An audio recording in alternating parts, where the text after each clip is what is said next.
第一章我が家の風景と小さな不安。鈴木正68歳。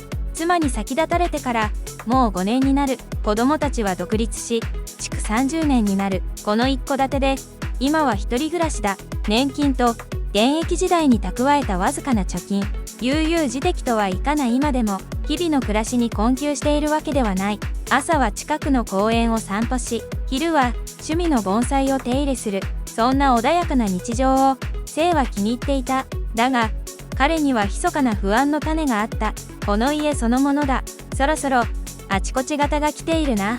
リビングの窓枠から差し込む西日を眺めながら生はため息をついた。3年前の大きな台風の日、家全体がミシミシと岸に屋根が飛ばされるのではないかと本気で怯えた。幸い被害は雨どいが少し歪んだ程度で済んだが、あの日の恐怖は今も生の記憶にこびりついている。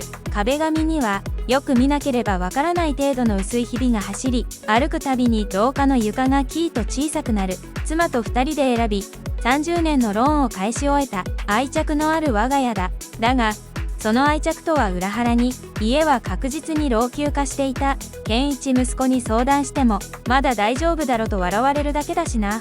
とはいえこのまま放置してもし雨漏りでもしたら、もし次の台風で屋根が持たなかったら、考え始めると夜も眠れなくなることがあった。どこか信頼できる工務店でも探さないとな。そう思いつつもどこに頼めばいいのか見当もつかない。下手に電話帳で探して悪質な業者に引っかかったら目も当てられない。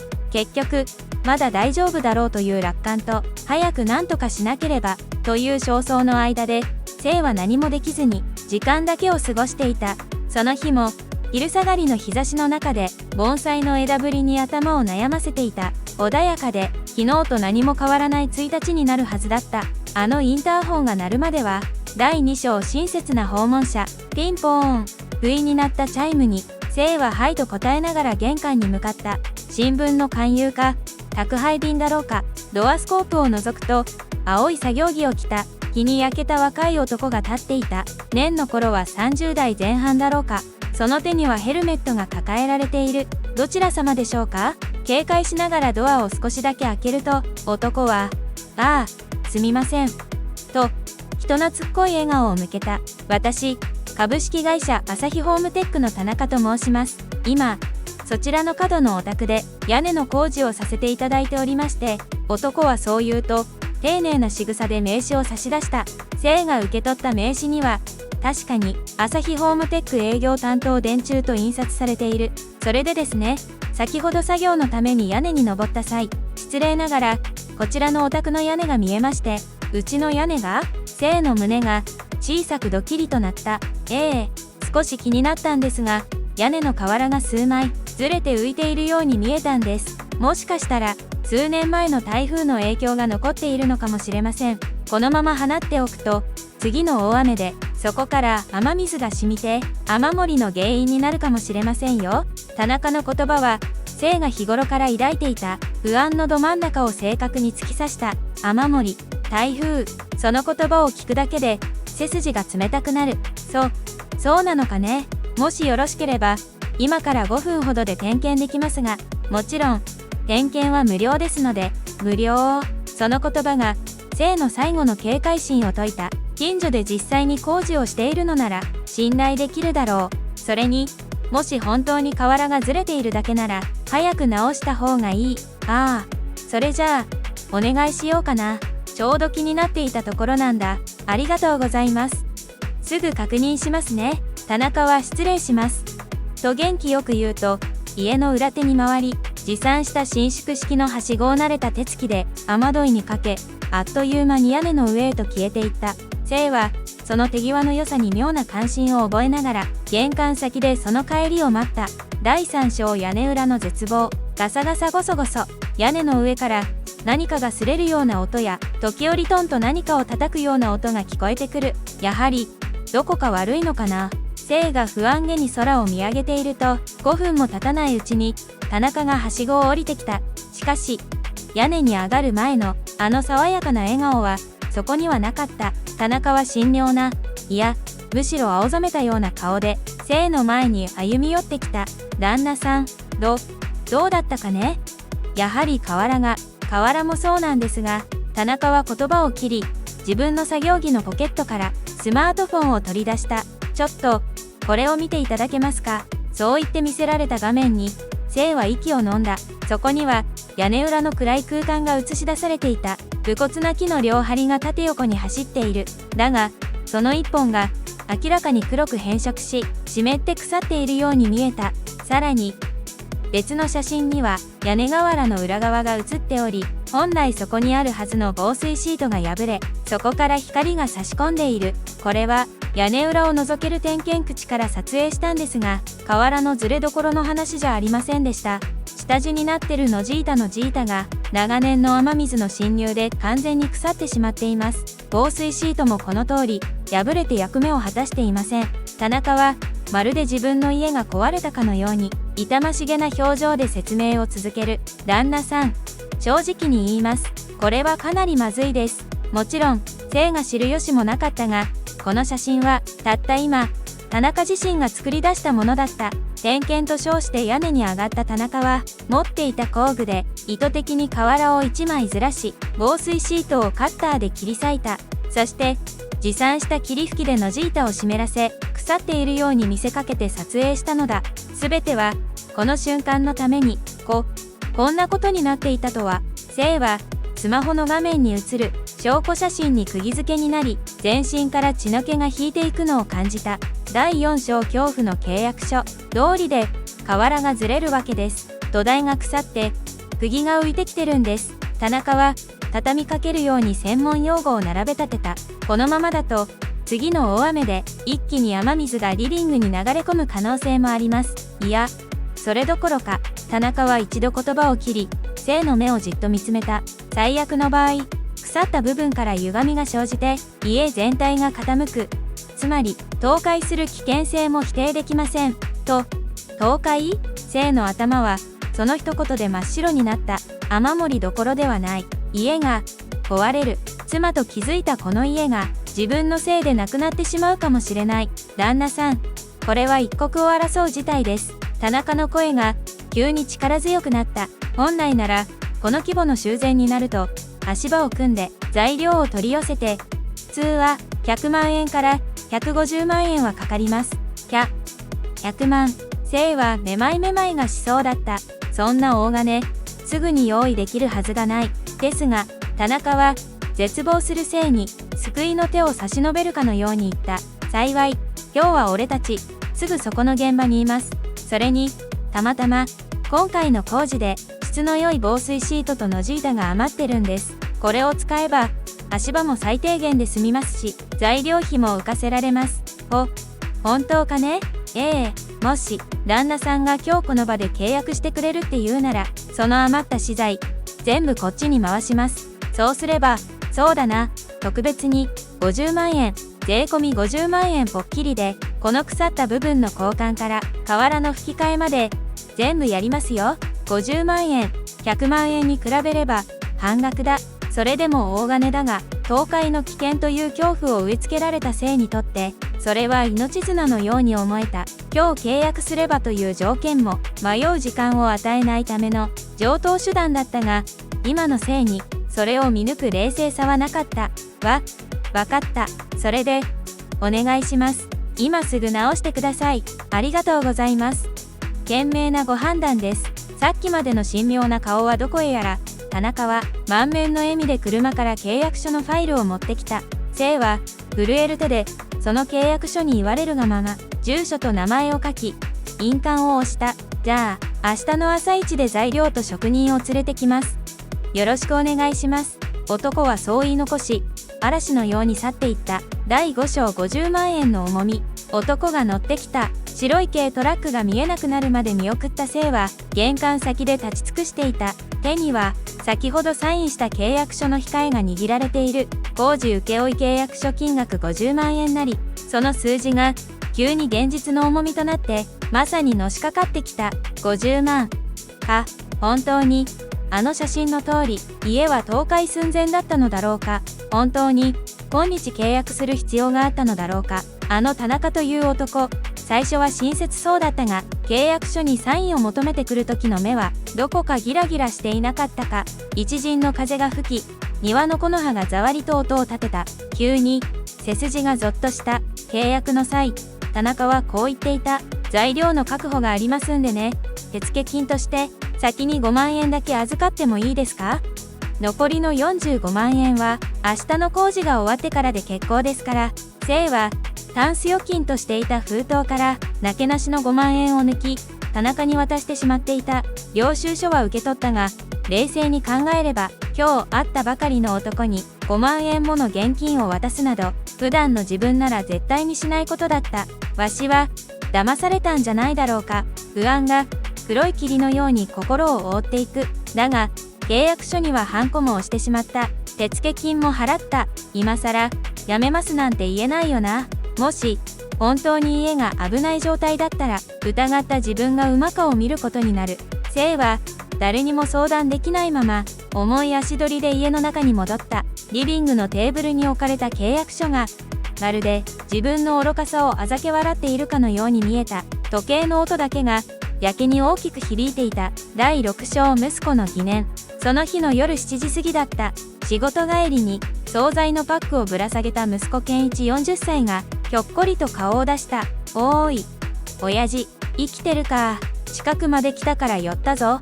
おお、健一か。どうした？急に、姓は動揺を隠し、平静を装って息子をリビングに招き入れた。だが、その目はテーブルの上に無造作に置かれた朝日ホームテックのクリアファイルに泳いでいた。健一はその父親の不自然な視線を見逃さなかった。なんだよ親父、さっきからそわそわして。なんだこれ。健一がクリアファイルから契約書の控えを抜き取る。その顔がみるみる険しくなっていくのを姓は直視できなかった。親父、これなんだ？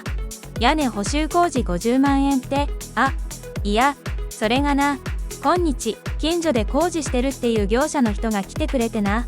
姓はしどろもどろになりながら昼間の出来事を説明した。無料点検腐った野地板倒壊の危険橋だけの特別価格。健一は黙って父の説明を聞いていたが、やがておもむろにスマートフォンを取り出し、その業者名を入力し始めた。株式会社朝日ホームテックと検索結果が表示された画面をスクロールする健一の指がピタリと止まる。おい、親父。健一の声は怒りを通り越して冷え冷えとしていた。これ見てみろよ。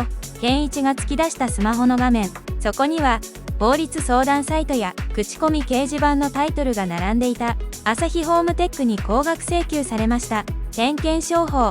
屋根をわざと壊されたようです。契約するまで帰らない。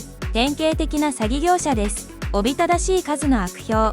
そのどれもが姓が今日体験した手口と瓜二つだった。親父、これ典型的な詐欺だぞ。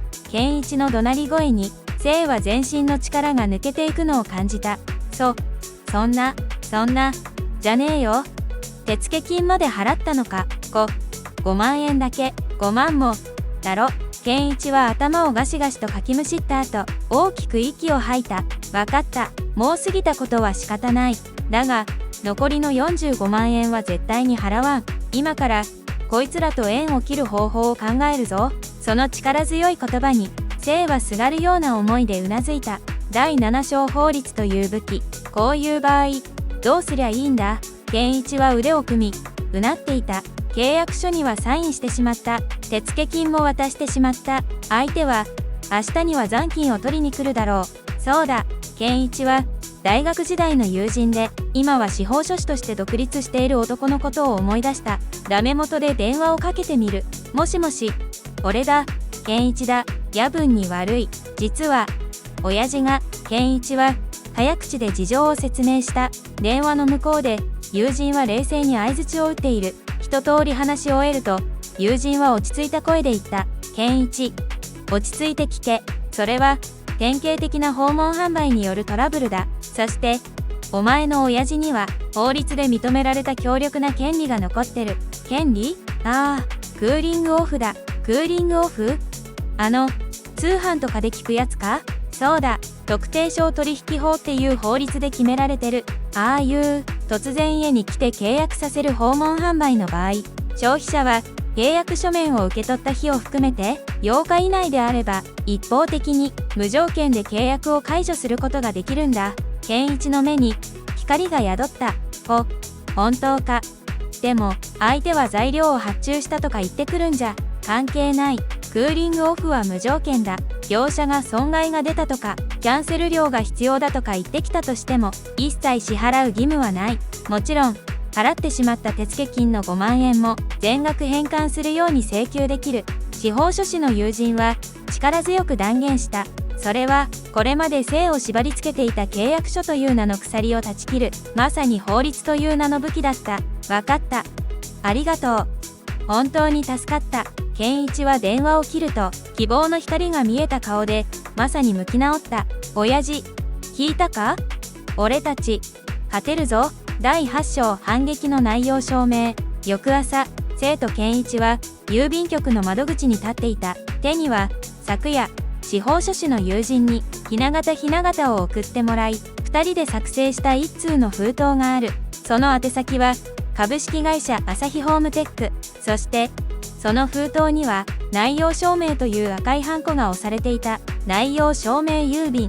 それはいついかなる内容の文書を誰から誰宛てに差し出したかということを日本郵便が証明してくれる制度だ。それ自体に法的な強制力はないが、言った言わないのトラブルを防ぎ、裁判になった場合の強力な証拠となる。そして何よりこちらは法的手続きを取る準備があるという相手への最後通牒としての強い心理的圧力をかける効果があった。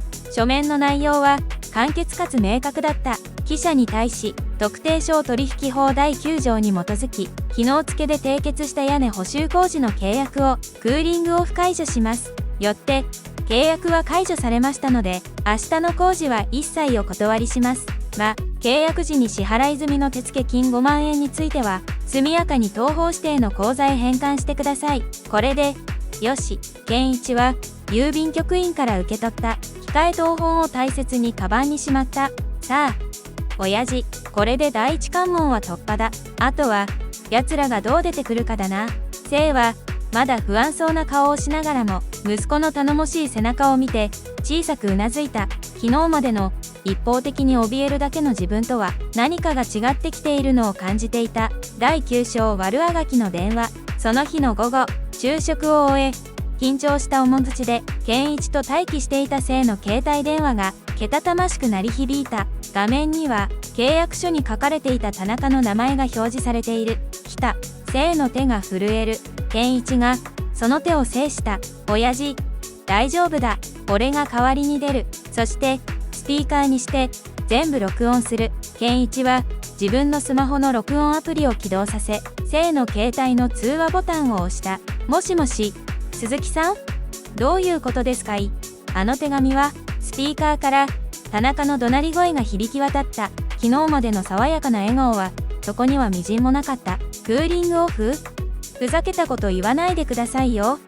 こっちはもうあんたんちのために特注の防水シートと材料を50万円分全部発注しちまったんだぞ。生が息を飲む。健一が冷静な声で割って入った。電話変わりました。息子の健一です。あ？息子？なんだてめえ。特定商取引法についてご存じないようですのでご説明します。クーリングオフは消費者に認められた無条件の権利です。そちらが材料を発注していようが損害が出ていようが一切関係ありません。我々に支払い義務は生じません。はあ？何法律用語並べてんだよ。こっちは実害が出てるって言ってんだ。このままじゃ済まさねえぞ。いいか、契約書にはハンコもらったんだ。キャンセル料として損害額の30万円。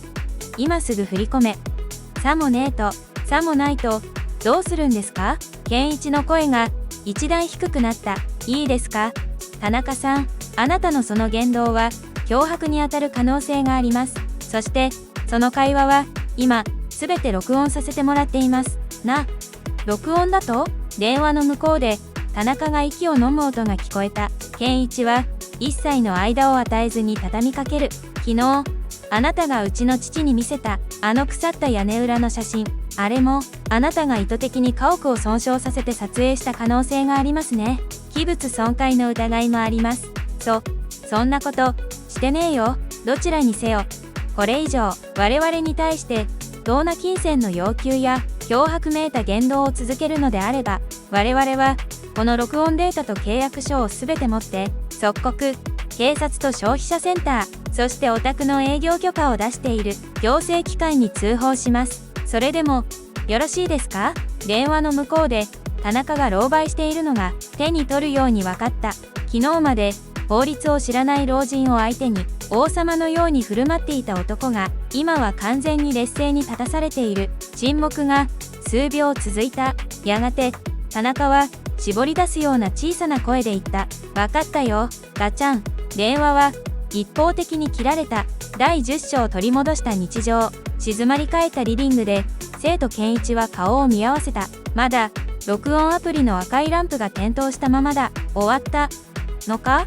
生が恐る恐る尋ねる。ああ、多分な。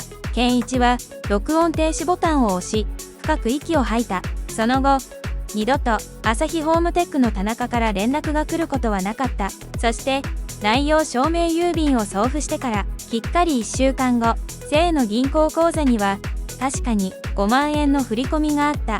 振込人の名は川崎ホームテック。手付金も無事に取り戻したのだ。健一、本当にすまなかった。そしてありがとう。生は息子に向かって深く頭を下げた。よせやい親父、水臭い。まあ高い授業料だったと思ってこれからは気をつけるんだな。健一は照れくさそうに頭をかいた。ああ、これからは絶対に相見積もりだったか？それをやるよ。すぐに契約したりなんか絶対にしねえ。そうしろよ。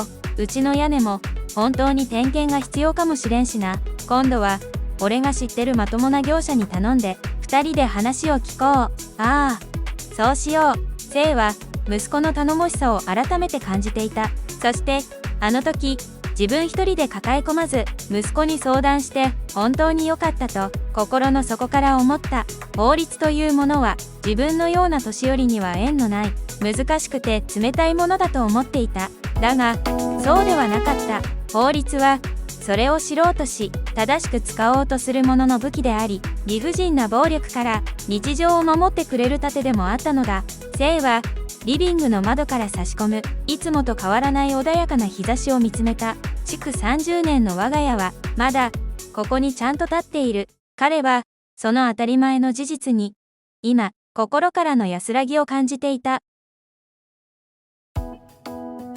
今回の法律 Tips。今回のスカット事件の裏には悪質な訪問販売から私たちを守るための重要な法律と制度が関わっていました。ぜひ覚えていざという時に備えてください。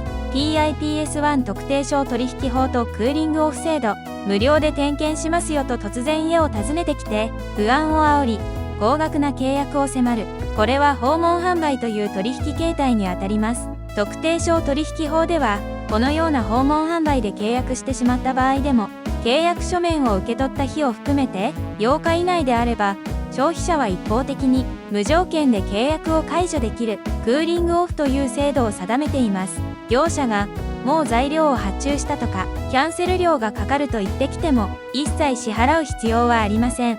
またもし手付金などを支払ってしまっていても全額の返還を請求することができます。 TIPS2 クーリングオフの証拠の残し方。クーリングオフは口頭ではなく必ず書面で行いましょう。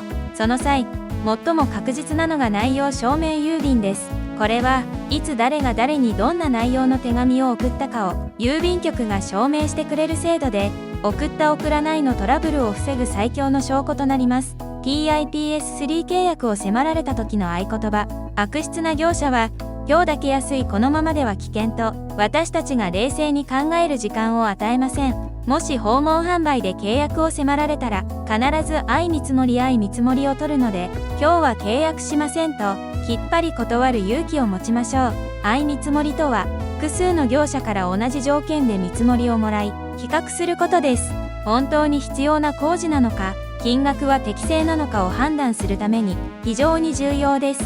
そして少しでもおかしいな怖いなと思ったら一人で悩まずすぐに家族や全国共通の消費者ホットライン188やに相談してください。知識はあなたとあなたの家族を守る最強の武器になります。本動画はフィクションであり、専門的な法的助言ではありません。実際のトラブルについては、必ず弁護士等の専門家や国民生活センター消費者ホットティップスライン188などの公的機関にご相談ください。この動画が気に入ってもらえたら、ぜひ高評価とチャンネル登録をお願いします。これからもスカッとしながら法律を味方につけるエピソードをお届けします。